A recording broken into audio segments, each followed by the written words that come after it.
सत श्री अकाल बच्चों। तुसी कैसे हो? मजे में? बहुत अच्छे, एकदम चंगे हो, है ना? आप कहेंगे आज मैम ऐसा क्यों बोली है? बच्चों, क्योंकि पंजाबी में कहते हैं सत श्री अकाल और हिंदी में कहते हैं सुप्रभात। तो अब आप बताइए, तुसी कैसे हो? समझ गए? जी। अब हम जो अगली कहानी पढ़ने वाले हैं वो है पंजाबी लोक कथा। तो पंजाबी लोक कथा पढ़ने से पहले जरा हम पंजाब की सैर करें। तो आइए आप मेरे साथ पंजाब की सैर करें। मैं आपको दिखाती हूँ पंजाब की प्रमुख चीजें जो वहाँ बहुत प्रसिद्ध हैं। तो देखिए बच्चों, पंजाब का सबसे प्रमुख क्या है? अमृतसर का गोल्डन टेम्पल दिख रहा है आपको? और ये देखिए, ये है उनके भगवान जी, गुरु नानक। और देखिए वहां पर ऐसे ही होता है ना, हाथ जोड़कर सब बैठते हैं, प्रार्थना करते हैं। और वहां का लंगर, ये तो बहुत स्वादिष्ट होता है खाने में, इसे प्रसादी कहकर बुलाते हैं, है ना? आप जाएं तो जरूर इसे खाना। और ये देखिए, एक छोटे बच्चे ने पहनी है पंजाबी पोशाक, भांगड़ा भांगड़ा भी कर रहा है। और ये देखिए, ये जो आदमियों ने पहना हुआ है, ये वहां का मुख्य पहनावा है, कुर्ता पजामा और पगड़ी। देखिए, एक छोटी सी लड़की ने पहना हुआ है, चुनर वुनर डाल के अच्छे से तैयार खड़ी हुई है ना? तो देखा आपने? और ये देखिए, ये औरतें गिद्दा कर रही हैं। गिद्दा वहां का प्रमुख है। तो ये हुई पंजाब की सैर, है ना? अच्छी लगी आपको? अब पंजाब की सैर तो कर ली भाई। अब जरा आ जाएं अपने पाठ पर। तो आप भी जल्दी से अपनी पुस्तक खोलिए, मैं भी खोल लेती हूँ। और पुस्तक का पृष्ठ क्रमांक है बच्चों 34। निकाला आपने? हाँ, बिल्कुल सही। ये देखिए, आपकी पुस्तक में ऊपर लिखा भी है पंजाबी लोक कथा, दिख रहा है आपको? है ना, पंजाबी लोक कथा। बच्चों, ये जो कहानी है बहुत साहस और हिम्मत से भरी हुई कहानी है। और ये हमें सिखाती है कि हमें कठिन परिस्थितियों में भी हिम्मत से, अपनी बुद्धिमानी से काम लेना चाहिए, तो परिस्थितियां यूं ही दूर हो जाएंगी। तो इसमें बिट्टो है और उसका पति किसान, दोनों खेत में काम करते हैं, एक दूसरे की मदद करते हैं। और फिर उनके साथ घट जाती है घटना। तो देखिए क्या घटना घटी। शुरू करते हैं पाठ को पढ़ना। तो देखिए, एक किसान था, उसकी बीबी का नाम था बिट्टो। बताया ही था, पाठ का नाम ही है बहादुर बिट्टो। एक दिन किसान ने बिट्टो से कहा, सुबह जब मैं खेत में हल चला रहा था तो एक शेर ने आकर कहा, किसान किसान, अपना बैल मुझे दे दे, वरना मैं तुझे खा जाऊंगा। अब उसने अपनी बीबी से ऐसा कहा तो उसकी बीबी ने भी कहा। बिट्टो ने उससे पूछा, फिर तूने क्या जवाब दिया? भाई, अब ऐसे तो कोई पूछेगा ही ना, जब कोई आपसे बोले तो कोई बात बताए तो आप भी पूछेंगे फिर क्या हुआ आगे।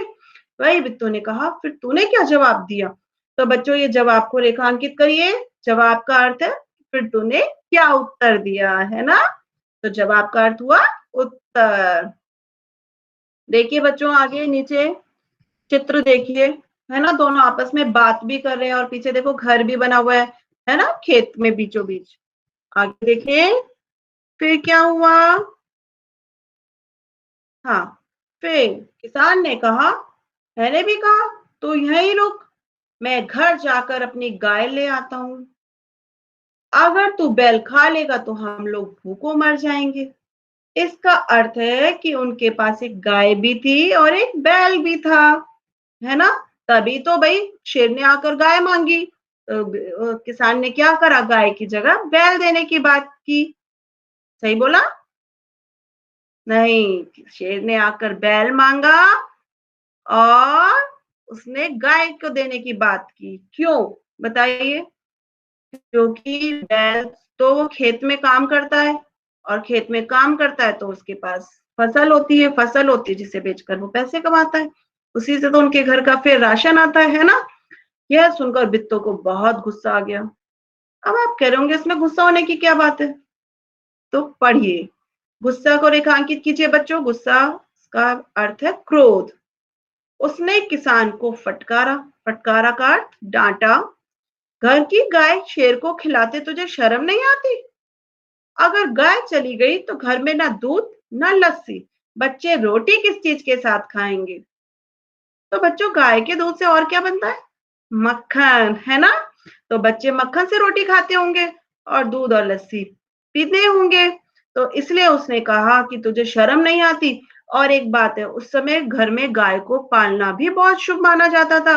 गाय होती थी तो दूध, लस्सी, मक्खन की कोई कमी नहीं, है ना? इसलिए उसने कहा कि तुझे शर्म नहीं आ रही? फिर घर में दूध, लस्सी की कमी हो जाएगी। फिर तो कोई तरकीब सूझी। भाई तरकीब तो सोचनी थी, क्योंकि अब किसान तो बोल चुका और शेर भी आ चुका है।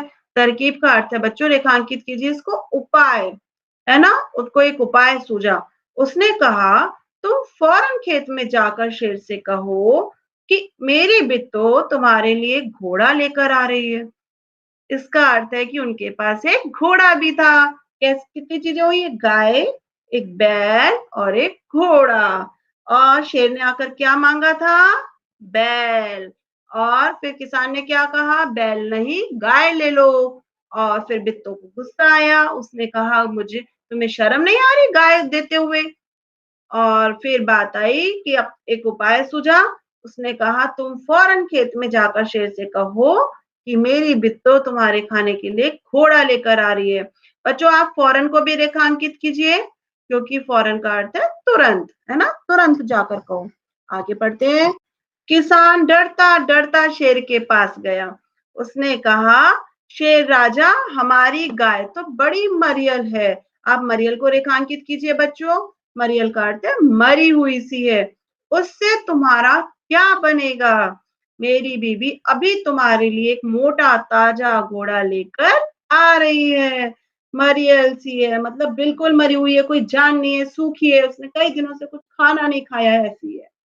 तो मोटा ताजा घोड़ा लेकर आ रही है। अब बिट्टू ने किसान से ये बात कही, किसान ने जाकर शेर से बात कही। अब देखते हैं क्या होता है। और किसान कितना डरा हुआ था। भाई सही बात है ना, उसने पहले कुछ और मांगा, अब वो कुछ और देने को तैयार हुआ, अब उसको भी छोड़कर कोई तीसरी चीज की बात करे तो गुस्सा तो होने ही वाली बात ही है। अब आगे देखेंगे क्या होता है। लेकिन उससे पहले बच्चों, यहाँ पर जो भी हमने शब्द रेखांकित किए एक बार जल्दी से उन पर नजर डालें, जिससे कि आप उन्हें अपनी कक्षा कार्य कॉपी में लिख सकें। तो जवाब, उत्तर, उसका अर्थ था, जवाब का अर्थ था उत्तर। और फिर हमने गुस्सा किया था, गुस्सा का अर्थ है क्रोध। तरकीब का अर्थ है उपाय। फौरन का अर्थ है तुरंत। मरियल मरी हुई, है ना? ये सारे शब्द आप कॉपी में लिख लीजिएगा। अब आती है जो हम हर बार करते हैं पाठ में से व्याकरण ढूंढना। तो अब आप बताइए इसमें संज्ञा शब्द कौन कौन से थे?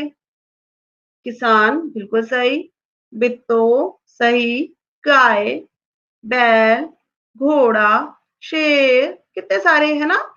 और अब आती है सर्वनाम शब्द की बारी। सर्वनाम शब्द बताइए।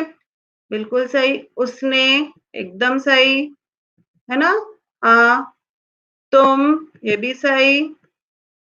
इसके बाद मेरी, ये भी सर्वनाम हुआ, बिल्कुल सही। उसने, मतलब बहुत सारे सर्वनाम शब्द हैं, है ना?